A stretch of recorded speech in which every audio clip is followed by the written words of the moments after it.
This episode is brought to you by Tic Tac. Summer tastes like Tic Tac. Tantalize your taste buds this sunny season with citrus adventure and orange. Two everyday flavors that bring summer in every. Tic Tac Citrus Adventure is a yummy, vibrant medley of lemon, lime, and mandarin. And Tic Tac Orange is the perfect mix of tangy and sweet. Visit us at Tic Tac USA on social to refresh your summer with Tic Tac. I said the fuck, Murray, I was gonna punch him out. I said, Murray, why would you do that? Oh, you got a name, you sell papers. And that's pretty fucked up, man. Happened to me too, with the New York Post. Yeah. When this book came out, they wrote the Sunday big front page headline, "Talented Assholes," and they showed pictures of all the anchors. But the only problem is I didn't say it about any of them. I said it about Croft, and they didn't even show his face up there. But they just distorted the whole thing. Yeah. Well, all these newspapers, and even like we talk about the Inquirer, you know, everything's a splash headline. That's all it is. And that's funny when I did look through a little bit. I didn't read the whole thing, which I'm going to read. Well, I'm so fucking busy, but I like the idea. But it's easy reading. When Trump said about that she was the dam, the wet dam or something. Oh, the Dylan Howard. With What Dylan Howard said. Always wet. Hoover Dam. Hoover, but then Trump. He said because she was, I don't want to get into that. Did she talk? Did she that talk? He said that to Dylan Howard. Yeah, did she talk to me? Did she mention me? Oh, yeah, she says she still loves you or some bullshit. Yeah. Of course you got to pump her. And when I was with him at Steve Ross's house 2.5 years ago before the election, and I said to him, you know, Mr. President, I says, you should apologize to Senator McCain's family. That's right. He looks at me and he goes, you know, Bo, how long you know me? It's 40 years. Who am I? I said, you're the president. Well, that's why I'm the president, because I do what I want to do. I looked in his eyes at that point, and my eyes could read it like saying, you're a fucking loser, you douchebag. And he lost that election because of his fucking attitude. He had some pretty good policies, but his attitude just fucking destroyed it. It's true. And I don't think he'll ever get elected. Whatever they got to do, cheat. Well, let's save it for this. Yeah. I want to talk about some of this stuff because I want to bring up Bannon. You know. He's another fucking nut. Yeah. He threw all of his kids under the bus. Oh, he's a fucking scumbag. I don't understand. Like I said with that guy, the G, you're gonna have to fill in my fucking Miles boxes. Fong. No. Yeah, and then all of a sudden, he goes, he's a fucking CIA operative. He's not a I said, do me a favor. First of all, he looked like he was up for a fucking week, greasy looking guy. Yeah. This is when they were doing construction in the White House, and he had another office on the side. Okay. Oh, we ready to go? Ready to go. Okay, ready? Stand by. Hi, everybody. Welcome to One Tough Podcast. Today, I have one of the most interesting people that I've ever interviewed, and this one makes it easy, too. He happens to be a friend of mine for a long time, and he worked for another guy that I knew, a guy named Don Hewitt, and probably the most prolifical TV news magazine of all times. And what is that clock? Tick, tick, tick, tick, 60 Minutes. And this is Ira Rosen. He wrote a book called The Ticking Clock. And Ira Rosen has a tremendous background. I'd just like to read a couple of the background things. For over 25 years, Ira Rosen produced some of the most memorable, important, groundbreaking 60-minute shows. He has won every major award in broadcast journalism, including 24 National Emmy Awards, placing him in the top 10 of all time for Emmy Award winners. He is responsible for exposing something that affected a lot of Americans, this opioid thing. Finally, we got to the gist of all these kids walking around fucking stoned, and we were able to get to the gist of what was going on. And thank you for saving a lot of Americans. You know, a lot of people say, wow, 60 Minutes does this. You saved a lot of lives. Thank you. You're a former Neiman Fellow of Journalism at Harvard University, senior producer, and one of the creators of Primetime. Used to be on ABC, hosted by our famous Diane Sawyer and Sam Donaldson. You started with the hidden cameras. You started bringing these things out. You were involved with the Russian orphanages and the Mexican I hate using that word retardation, mentally challenged centers. That's and you better. went on and on. And some of the biggest stories that were ever broken on 60 Minutes, you were the producer, you were responsible. We always have the correspondents doing the interviews, taking the credit. But to put that whole shit together takes a lot. And at times you had to travel when you had to meet that Abba Dabba Doo over there in Iran. I mean, these were dangerous assignments over there. And when you're setting one of our correspondents up to talk to one of these guys that could cut your head off, the same as they cut Pearl's head off, you know, you were in danger. And I know about security. And just one more thing. You won nearly every major teleaward. We said about 24 national Emmys.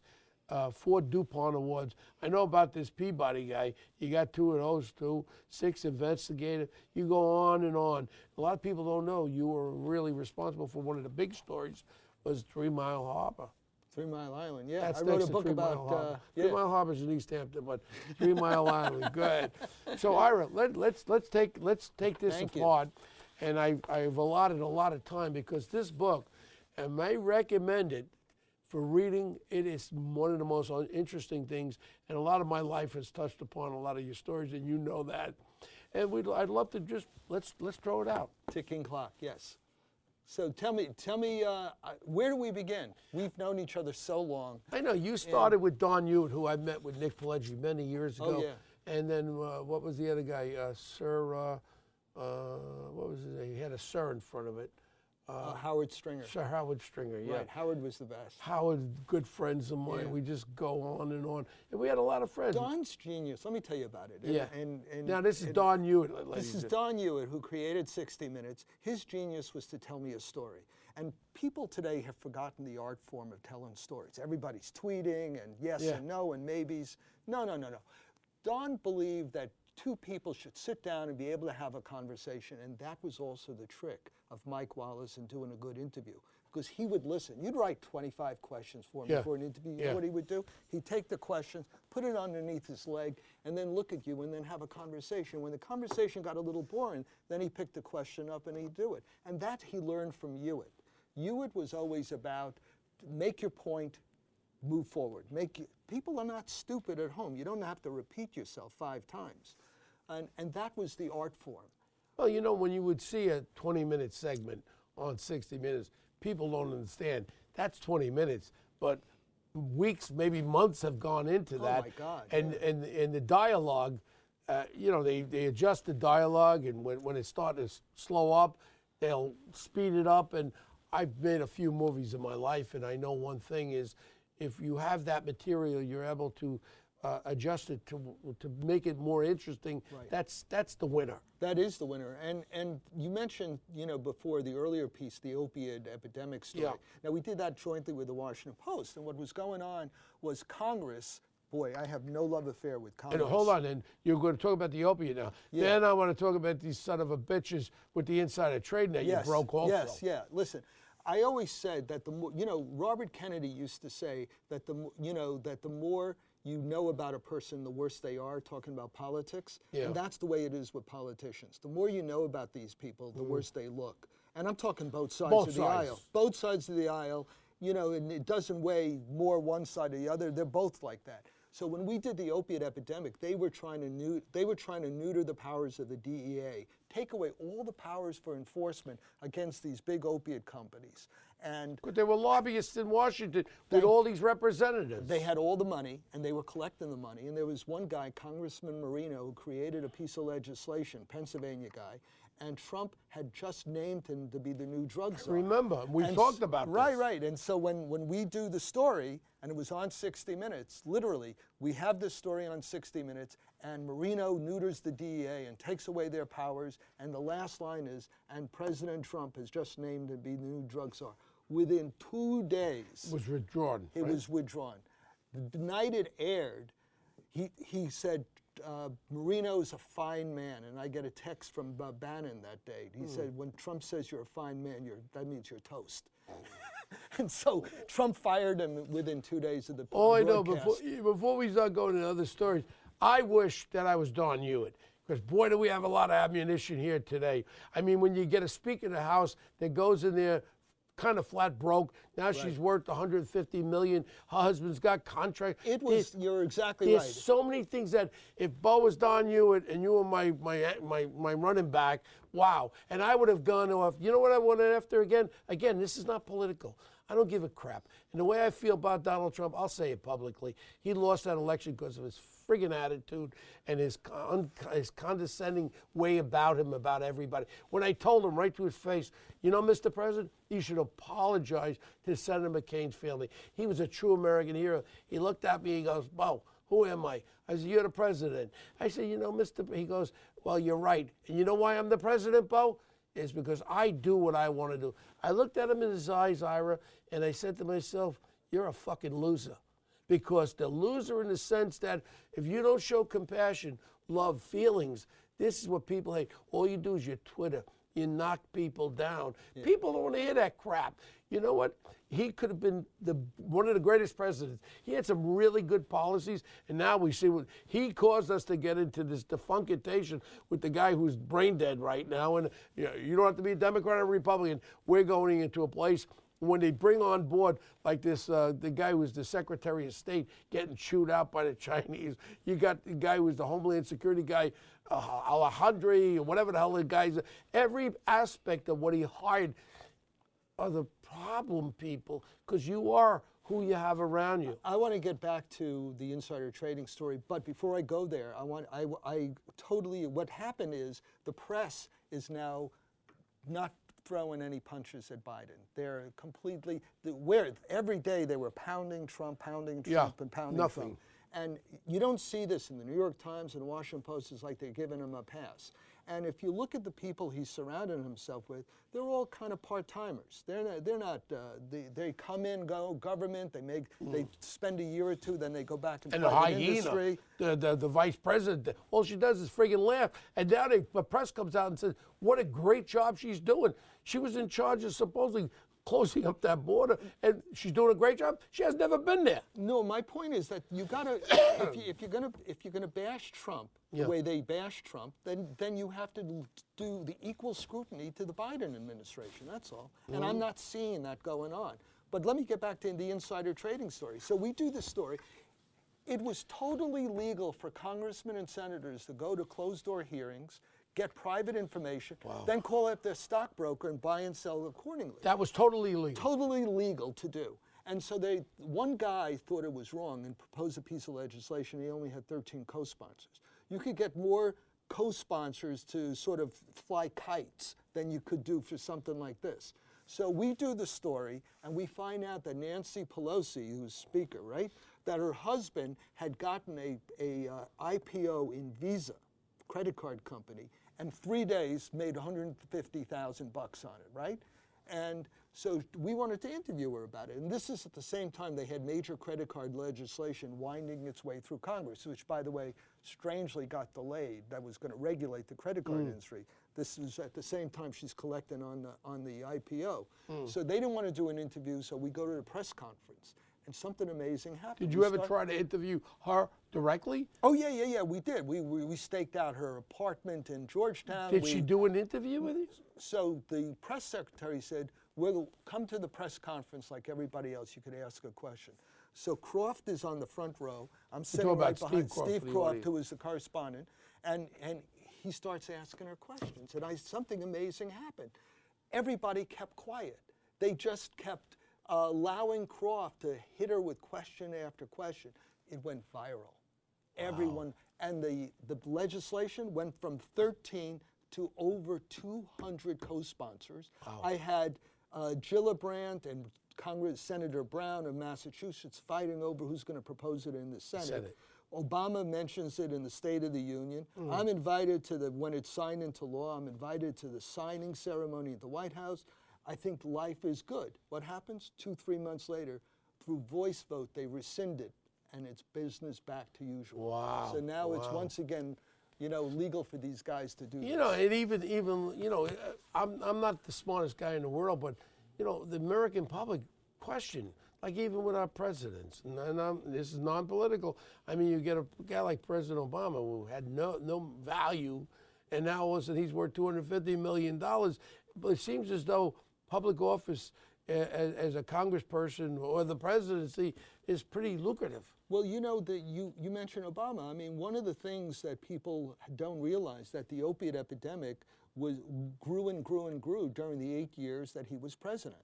I mean, what they were doing is they were busting like crooked doctors who would be overprescribing pills, but they weren't going after the corporations. The big pharma The companies big making pharma. them. You know why? Because the attorney general at the time, Eric Holder, had represented them. You have thousands and thousands of lobbyists in Washington. Right. I have a little experience with that. Exactly right. And they control everything that these senators and congressmen do, and they give them money. And it's all, They write the bill.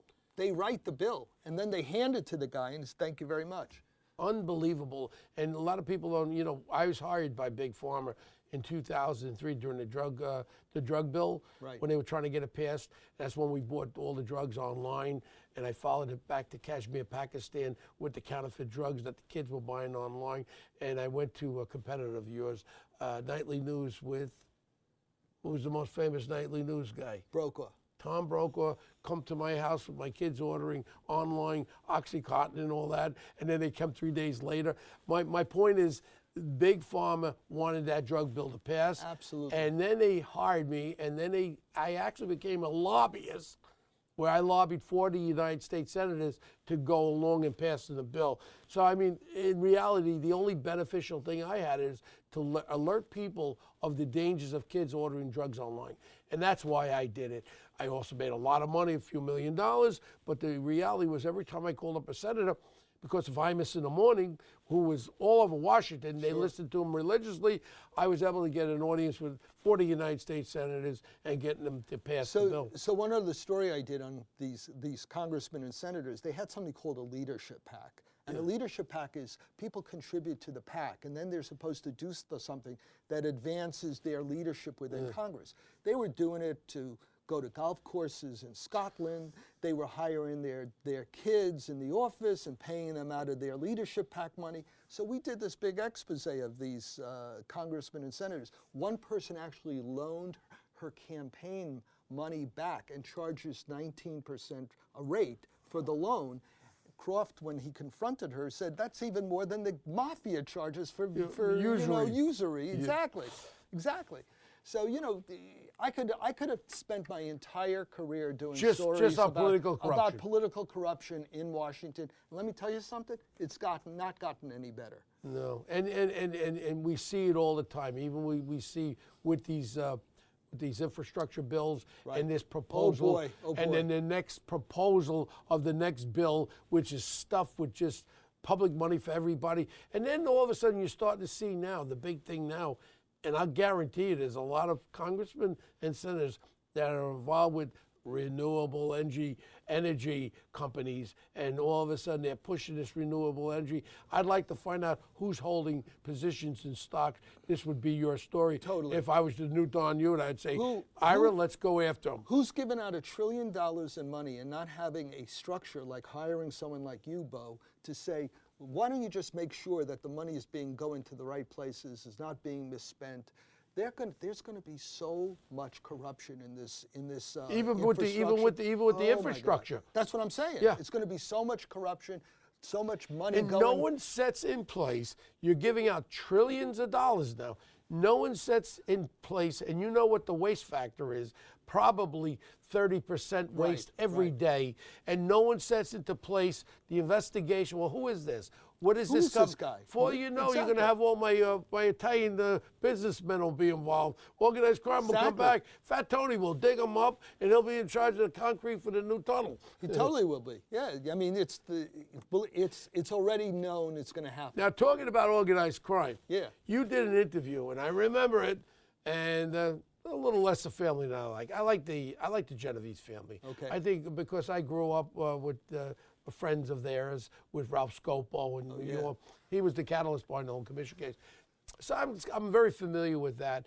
And all of a sudden, you had your interview with Bonanno, and that was the It was in '83, if I remember. Wow, good memory. '83, and then all of a sudden the friggin' axe came down. The axe of El Giuliano, my friend, when he indicted the 5 crime families. And a lot of people don't know what that whole indictment was about. It started with your interview. That's exactly showing right. the families, even though Bonanno went back to Arizona there, he was living his happy days. But that brought the attention to organized crime really Totally being right. real. No, what happened was he drew a picture for me of the 5 families, and he. I could have driven that. Too. No, I understand, but to have one of the heads of the families actually do it and then sign it. Yeah. And so I told Giuliani, who I was friendly with when he was U.S. Attorney, and I mentioned this. So immediately he throws a subpoena at me. He wants to subpoena this thing. I said, just stop it. Why don't you don't need this. Ask me a question. Yeah. Just go get Joe. So he went out to Arizona, and suddenly Joe got sick. He was in the hospital. But he opened up to you. He opened up did to a me, full told me. hour on you. Yeah. And the next thing is when Giuliani, as the United States Attorney, goes, hamana. Yeah, exactly. That's what happened. So we do the interview with Wallace. He flies in, flies out. Joe and I are having cognac in the back. And I say, Joe, I'm a Jewish kid And from New cigars? York. And Cigars or just no, cognac? he didn't. No, just cognac. Okay. He liked his cognac and watching the sunset. He had a little shitty pool. Is like a wading pool. Oh, sorry. Stupid. He actually obviously didn't take enough money. Yeah, But good. whatever. So I said to him, Jewish kid growing up in New York, guys I admired was Sandy Koufax and Meyer Lansky. And I said, was Lansky that good of a money guy? And he looked at me, he said, he had the picture. I said, what are you talking about, the picture? He had the picture of J. Edgar Hoover and Clyde Tolson, his deputy, having sex together. Well, and this was a rumor now. It's factual. That was one of the things the wise guys had on J. Edgar Hoover for not to bother him. Exactly right. That's exactly right. Wow. And so he said that was his value to us. He had the picture. But he looked at me like I'm an idiot. Everybody knows about the picture. Yeah. The next thing I said, who killed JFK? And he said, when the assassination went down, I called up to Santos Traficante, who ran the outfit out of Florida, and he said, so what's going on? He said, listen, Florida and New Orleans will take the heat on this, meaning Carlos Marcello. New York is This clean. is now, ladies and gentlemen, listen, this is coming out of the mouth of one of the 5 crime family heads, Joe Bonanno. Who goes back to Lucky Luciano and Al Capone. And so he says, so he sent somebody down to talk to Traficante, and he said, we tried to kill Kennedy in Florida, it didn't work out, so then we took care of him in Texas. And just like that. Just like that. But you got to understand, these guys were businessmen. It's not like you and I would, tell me more. No, they just move on. Okay, I get it. Okay, and now we move on. Next thing. And, that's the way they operated. For whacking, once when they get the vote and they do this and then they send out the contract, they move on to other business. Yeah, and again, to get on the in scoop of that, and then the fact was Ralph Scopo, who I grew up with, his son was a heroin addict. A lot of people didn't know in the early 60s in Ozone Park where I grew up, the Italian kids there were a lot of heroin addicts, including Ralph Scopo Jr., who was only at that time maybe 14 years old. I was one of the only kids that wasn't shooting up. So the father, Ralph, he took a liking to me because I was built like a brick shit house. He wanted me to hang around with his kid because he knew I wasn't putting shit in my arm. And then all of a sudden, when I saw the whole story, he told me when I became a cop, Bo, you can't come into the club anymore. I said, you're like a father to me. And then I really didn't focus on that, on organized crime, but I knew him. I was able to go to the Copacabana on my prom, and they look for Louis Lip and get a front table there. Of course, Ralph Scopo sent me. And then the next thing that happens, I realized Ralph Scopo was the catalyst of all 5 crime families taking down the indictment. If you read the original indictment of the commission case, on and around about 1930, Maserati, all that stuff, and they actually set up the organization and the formalization of the 5 crime families. So Ralph Scopo was the one that controlled all the construction unions in New York. Right. He was the bagman for all 5 crime families, including Joey Bonanno, all of those guys over there. So that was the RICO was used on that to show the organization and use the RICO law to wipe them out. And that kind of destroyed organized crime. So when that commission case happened, I went down to the courthouse. You had sent me down there, and I go up to Fat Tony Salerno, and I say, like you on 60 Minutes, he spits at me. All right, that didn't go well. Then I go into the courtroom, and I go to see Paul Castellano. Yeah. And I'm sitting next to Paul Castellano, and I give him my business card, and he's looking at it, and he starts rolling it up, and then he starts picking his teeth with it. And I said, I guess he's not going to go on 60 Minutes. And then I go back to Hewitt, and I tell him about it. He said, you should have given the guy a toothpick. What are you doing? So anyway, but I've been chasing these guys all my life and stuff. And, you know, the one that I probably am proudest is was the John Gotti Jr. interview we did. Yeah, well, let's talk about that a little, because that touched upon my life too. I know. And like I said, I grew up with the father. I knew the kid was almost his whole life, and I grew up in that same neighborhood. And the thing was, the father was always nice to me. He used to always call me Boda Cop. And then when he got out of jail in the early 80s, we used to go to La Camellia. I had dinner. Sure. I almost had a fist fight with Sammy Gravano when I was at Denoy, and I was waiting for John to have dinner. This is when I retired. And I don't hide nothing about it. Do I know John Gotti? And when I got it, George Bush was going to nominate me for the Drug Commission to be the head of the Drug Commission. And the next thing is, they did a round robin. Bump pops up. Bo Dietl knows all these gangsters. Next thing is, I was hanging out with Jim Fox, the assistant director of the FBI, New York office. Of course. Ray Kelly, Commissioner Kelly. And we used to go out to dinner with their wives and all that. And the next thing is, I say to Jim Fox, I said, I got a problem. They did a round robin. All this crap pops up. A lot of people don't understand. They had investigators. Sometimes they would drop what they call dimes on people.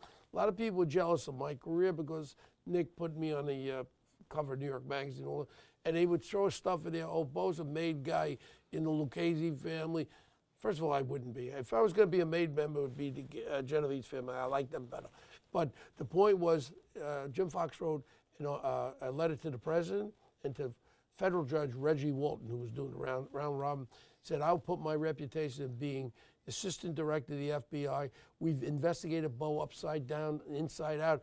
Bo knows everybody, but he has no organized crime involvement of any kind of illegal activity, People which think I never that did. because you know these people, you're somehow involved with these people and stuff. They picked up a wire. This is the point I wanted. They picked up a wire that I actually heard. Joe Coffey was my sergeant. Sure. And He's a good man. they picked up May a rest wire in with peace. Fat Tony in the Colonial. Right. This is after we locked up the two guys, my partner Tommy and I, that raped the nun, carved 27 crosses. So we were the heroes. that one. We were the heroes of all the. We were heroes of all the wise guys. So he's picked up on a wire. He had a cigar in his mouth. He goes, I don't want you guys. He's talking to his guys. I don't want you effing guys to ask Bo Dietl or his effing Irish partner for a license plate check. You keep them away from our thing, and I don't want them getting in trouble with our shit, all right?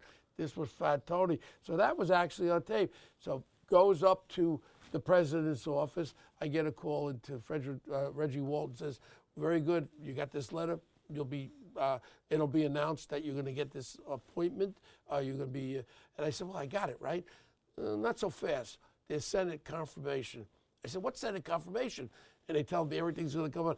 I said, whoa, whoa, whoa. I call up Doro Bush, who is George Bush's daughter. Right. And I said, I want to meet with the president. I said, Mr. President, I really would like you to give me an appointment. I don't want to go through Senate confirmation.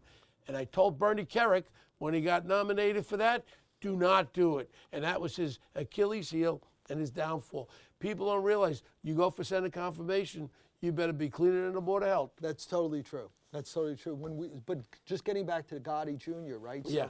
I'm courting him. I want him on 60 Minutes, right?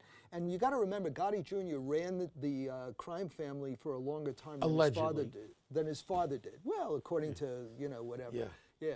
So I would go down to the court. He was on trial 3 times. They were all mistrials. And I go see him, and I wave to him, and I start winking at him. And Charlie Carnisi was his attorney, big fat guy, may rest in peace. But Charlie died? Yeah, Charlie died. Wow. Yeah. And so John, who's that guy? He's a 60 Minutes guy, wants to do an interview with you. And John says, listen, first off, I'm not doing no interview in the 60 Minutes. And 2, I'm not going to do no interview with some guy who's winking at me. I haven't been in jail that long. Somebody's making a pass at me. So he said, Ira soon started courting me like a bride, which I did. I would like go to the I remember courthouse. speaking to you if I had any influence with that. Yeah, of course. I was working it. And I'd wave to him and every day. And then after a while, he'd motion for me to come over. He'd give me some kisses on the cheek. He said, anything I could do for you. What do you mean anything? You're in jail. What do you mean you do for me? And then people would come over. They start seeing John kissing me. They started kissing me. I had to bring a handkerchief to the courtroom to wipe off all of the saliva, right?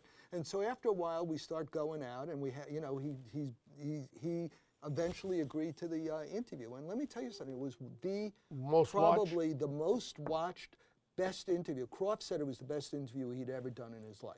And he had a long Well, the career. way you guys edit things, and like I say, No, how many hours was that, approximately? It was about 3 hours. That's it? Yep. It's a 3-hour interview. He limited he had 3 attorneys there watching the interview. They limited to 3 hours, and it started off running as 2 parts and ended up running as a full hour. And it was just That's quite unusual to get a full hour on 60 full hour minutes. and 60. That's how good this thing was. Yeah. And I Well, look you know, back and one of the reasons why he was acquitted was here is when Elite, what do you call John him? Alite. Alite, when he comes and he goes, he knows me. I don't remember ever meeting remember this that. guy. And then he says he saw me as a New York detective in 1986 giving information and getting money from Richard Gotti at a car wash. And then I go like this. I had a news conference with Joe Coffey where he actually said Elite, whatever his name is, that we were taking money and all that. We had a news conference. And I says, well, look, if this guy can lie about me and Joe Coffey, nothing he says has any credibility. One little problem. I was a New York City detective. I retired February 15th, 1985. This is in 1986. One little more problem.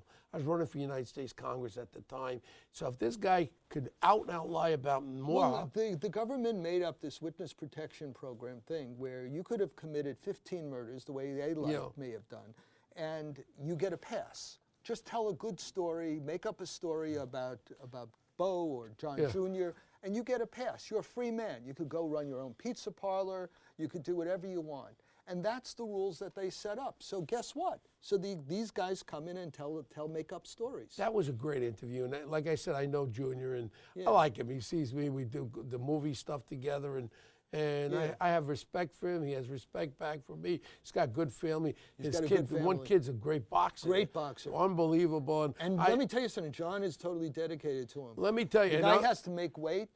John is in the sweat box losing. And I'm going to tell you something else. He was smart. He got away from it. And everybody says, oh, no, bullshit. He got away from it. He realized one thing. His family and his life is ahead of him. Right. There's a lot of guys have walked away rather than being incarcerated for the rest of their lives. I'm happy he got away. I wish him the best for his family and his kids. And that box is very good. Now, let's go off this. Let's think about it. All these years, 25 years, what was one of your most interesting 60-minute segments that you put together? Well, I mean, there were really so many of them, but that's like saying which kid you like best. But right. Which one jumps out? The one I think that I do look back on because it took a while was Steve Bannon, believe it or not. Not a friend of mine. Yeah, well, my life touches on everyone. On everybody, yeah. Stories, but again, I met Steve, years before he associated with Trump, and I was trying to do Roger Ailes. I was trying to profile Ailes, and Bannon would blow into town and go see. One of my friends.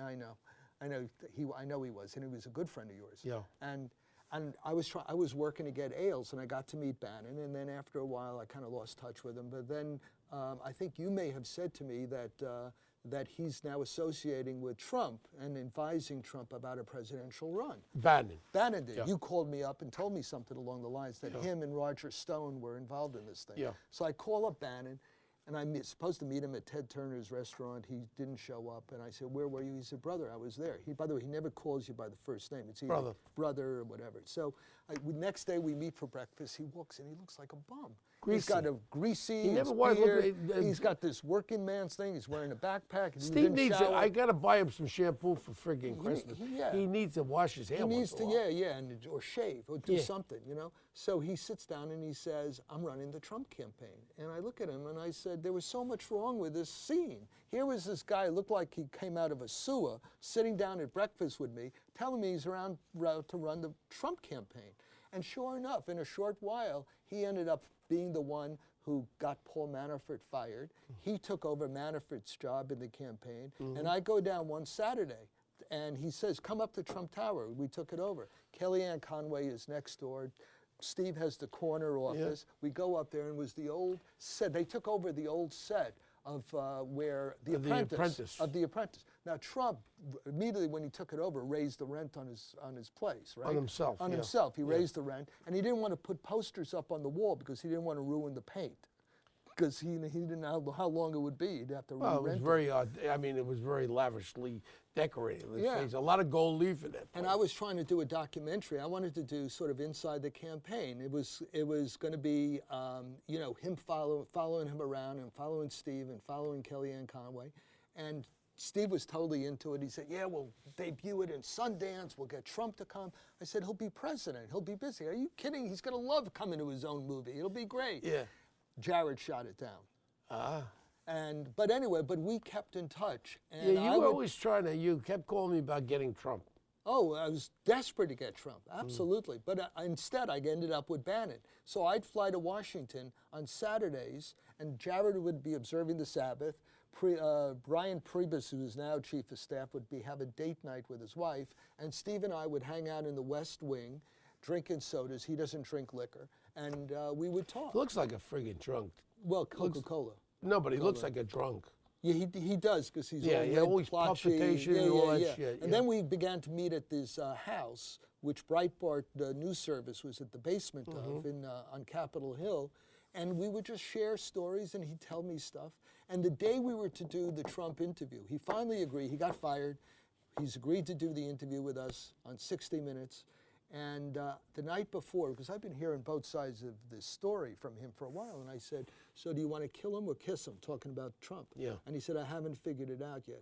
So I said, well, you got 24 hours. We're doing the interview tomorrow, so you better figure it out fast. Yeah. He ended up kissing him during the interview. Yeah. But that's the way Steve was. And he was always kind of one of the smartest, most interesting guys. People don't know, you know, he was, I think, with Navy intelligence. He was, and he was a Goldman Sachs Yeah, he's guy, a really smart guy. And don't take that away from Steve Bannon. And now, of course, they're using this. He's gone a little, you know. Yeah, but now what they're say doing with him is over the top. I mean, with the whole thing of what the selective enforcement. If I was on you today again, you know, I would send you out on there. I'd say, do me a favor. Do an investigation on this Fugazi report on Donald Trump. Which one? The one that they got the warrant on. Oh. The eavesdropping warrant. I would put you on there, follow it back to Moscow, follow it right up, get this one, the one making the allegation, rip that apart. Steele. That would have been a great one to rip up, and that would have been a ground ball easy one, I think. No. Yeah, Steele ended up doing an interview with Stephanopoulos, and he was not a very impressive interview. No, and I think I saw that, but that could have been done really, really well. Right. Like I said, agree. Like I said, you know what? 60 Minutes. What I love about it is there should have been a lot more stories that were less lefty, more righty. Well, you know what? Each side looks into what they want to see. The person who wanted. Well, you direct. I mean, but I always played it straight down the middle. But did you have? You were a major producer there, right? But you got your orders from Hewitt too. No, no? And it wasn't orders. You know what? The way it works is a producer comes up with a story. Yeah. And sometimes you get a suggestion from Don back in those days, or Mike. I work with Mike Wallace mainly. Yeah. And Mike would suggest something. But for the most of the time, what were we going to do? We were going to do something. Was it my run for mayor? We were going to do something, and I asked you about it, and it was going to be quite an interesting thing. It may have been that, but you know, like, and even some of the topics. You know, I understand the viewing audience is across the board, so you don't like to use, you know, one political direction. But my thing is political corruption. You could just have one. We could do a news magazine, political corruption, probably be the most watched thing. No? Oh my God! You know, I've been speaking a little bit for the book, and when I go out there, people are literally bending over on their seats, waiting for me to tell more political corruption stories. Well, everybody's they can't interested. Get enough of it. But what you just said, one thing I caught out of this whole interview was, why aren't there safeguards put in place with all this infrastructure money, all these other monies? why don't they have like an IG that would be able to vet the people that are going for the money, find out who they are, what they are, and how you're going to spend the money. We could save, if it's $3 trillion total, say, I guarantee we save $1 trillion on fraud and misappropriation. I did the first interview with a lobbyist, Jack Abramoff. Remember Jack yeah, Abramoff? yeah. We did Leslie Stahl and I and did the first interview. And he said he basically bought most of Congress. And he said he was disappointed that he couldn't buy all of Congress. But he had a great, listen to this scam. You're going to love this scam. Classic scam. So he'd get the Indians to be a client, and then he'd get a congressman to put a prohibitive piece of clause in an amendment that screws the Indians. Then he goes to the congressman, pays them off. Congressman removes the clause. Indians are jubilant. They give him his big fee. So Indians are happy they got the clause. The congressman's happy because he got paid off. And Abramoff, of course, took the money from them as a client. So he used to run this scam.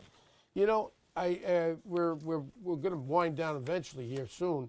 But, you know, for the audience, I just want to give them some of the stories that are in this book.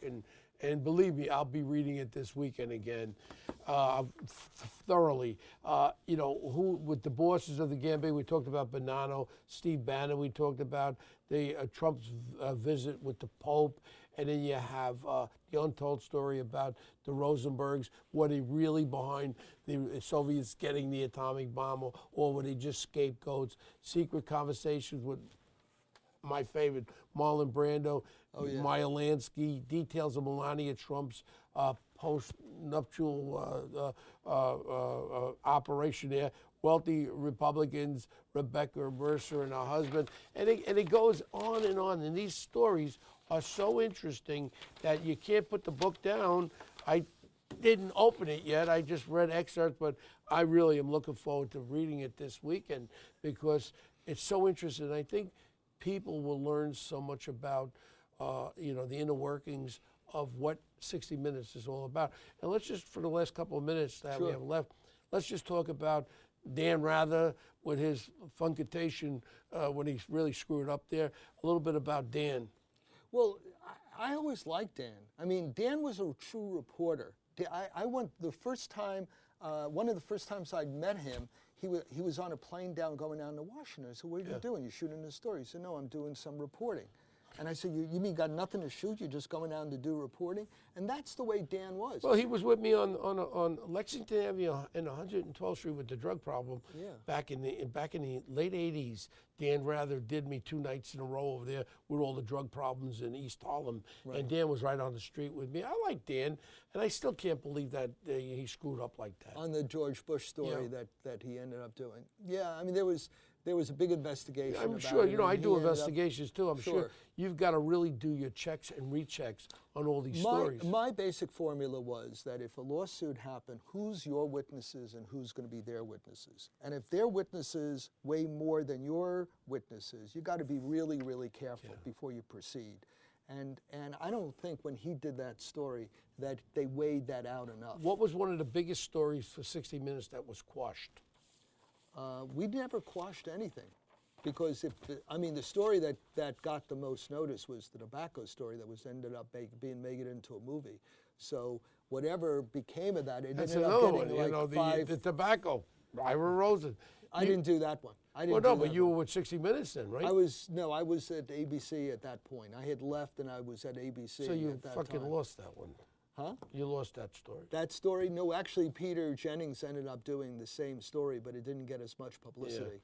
Well, like you say, Ira, you know, I know you for a lot of years.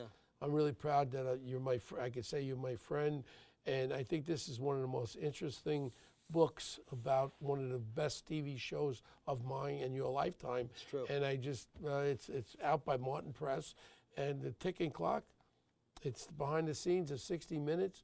With my friend Ira Rosen.